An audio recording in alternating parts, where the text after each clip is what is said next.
Hello, knockouts. Tonya TKO here. Listen, I'm trying this broadcast again. I don't know what that is behind me. But listen, I am in Egypt right now. I'm in Cairo, and it's just pure pandemonium here. I went to this, it's just been a stressful day. This is the open street outside of my room. I'm going to just step in for a moment just to let you all know. Oh my God. Okay, so listen. Today was such a crazy day, and I'm through, I'm done. I decided to go to the bazaar after all so that I could get some video for you all. And it was nuts. It was just, it was nuts. I mean, look at the way I look. This is the way I look after leaving the bazaar. Listen, look at the way I look. This is the way I look after leaving the bazaar. So basically, it's a big open shopping center where people are on both sides. I did a video for you guys of it, right? And it's just basically people hollering at you to get you to come into their shop and being offended if you don't. They're like, come on, brown sugar, come. Please, just take a look. And I'm just like, no, I'm not interested in that. Like, they're selling stuff I don't want. They're selling mirrors and trinkets and scarves, men's clothing, leather shoes with the curled up toes, and all types of stuff that you may not want. So basically, it's just been, I don't know. I'm depleted. I'm depleted. Look at the way I look. I'm depleted. So, hey Red, how are you doing?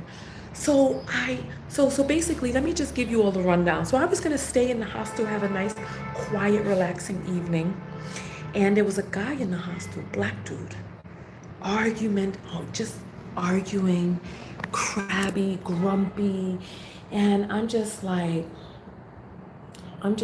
you know the Turkish shoes I'm talking about with the curled toes in the front? I'm like, no, I'm not interested. And then it's just oh God, it was just too much. So the black guy at the hostel, right? He's talking about how Egyptians are savages and all this other stuff. And I'm like, wow, you're calling Egyptians savages? I'm like, that's uncouth, right? But then he's like, the people here are racist and all this other stuff, right? And I'm like, and then he's like, if a person doesn't like you or charges you a higher price because of your nationality, that's racism. I'm like, no, it could be nationalism, it could be xenophobia, but a race and a nationality are not the same thing. And he was like, race and nationality are the same thing. So we're in this argument at the hostel, right? And then the black guy who was arguing, he reveals that the guy at the front desk was talking smack about me after I checked in, right? And I'm telling this story because I'm hoping that this story can be helpful to somebody out there, right?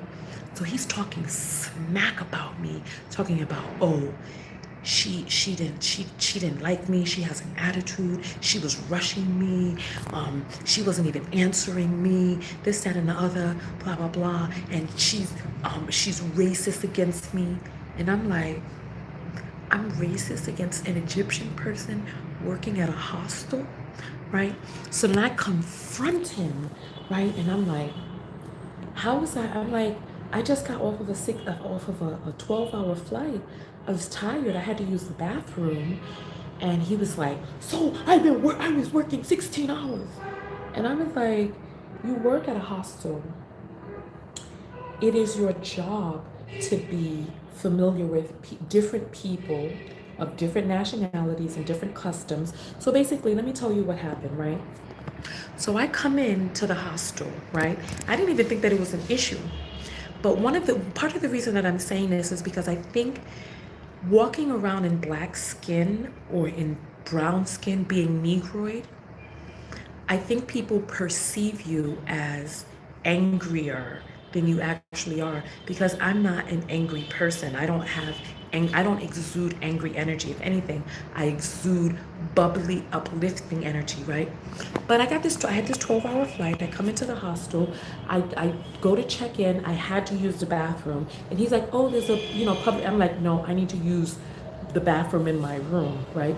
So he has my passport. I have to go back up there for the passport. Then he goes to charge me, and he's like, "Oh, the machine is going to charge you in and he's not telling the truth. He's like, the machine is going to charge you in Egyptian pounds. It's not going to charge you in dollars. And he's doing all these calculations. He's like, it's going to be this times this plus 3% plus this, and the other. And I'm like, I'm just like nodding at him because I'm like, this just doesn't even make any sense. So in the middle of us doing this transaction, he gets on the phone. He just starts talking on the phone. And I'm like tapping my card. Like after a while, when I realized he was going to be on the phone for a minute, like he's taking somebody else's, I don't know, he was doing something. So I had to start tapping my credit card. I'm like, come on. I'm like, let's finish this transaction so I could get going. I just got off this flight. I want to go in my room and relax, right? I didn't say all of that. I was just tapping the card and I was like, come on, right? Then that's what he considered to be having an attitude. And I was like, so after that, I had the manager refund the prepaid cab ride that I paid for in the morning. And I'm like, you know what? I just thought it was super unprofessional. Like, how you talking junk about me with another resident at the hostel? So I got my fare refunded for the trip. My flight was like 12 hours. I got my fare refunded for the trip because first I looked it up on Uber and it's $6. It's $6 to take a cab from downtown Cairo to the airport.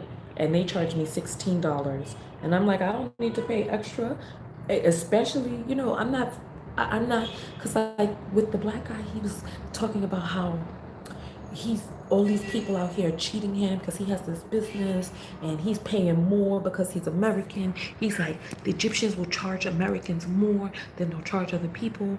And I'm like, well, it's like, if you're making your profit and you're doing what it is that you need to do for your business, how do you even know what they're charging other people? You know what I'm saying? And he was like, oh, you've never done business in Egypt.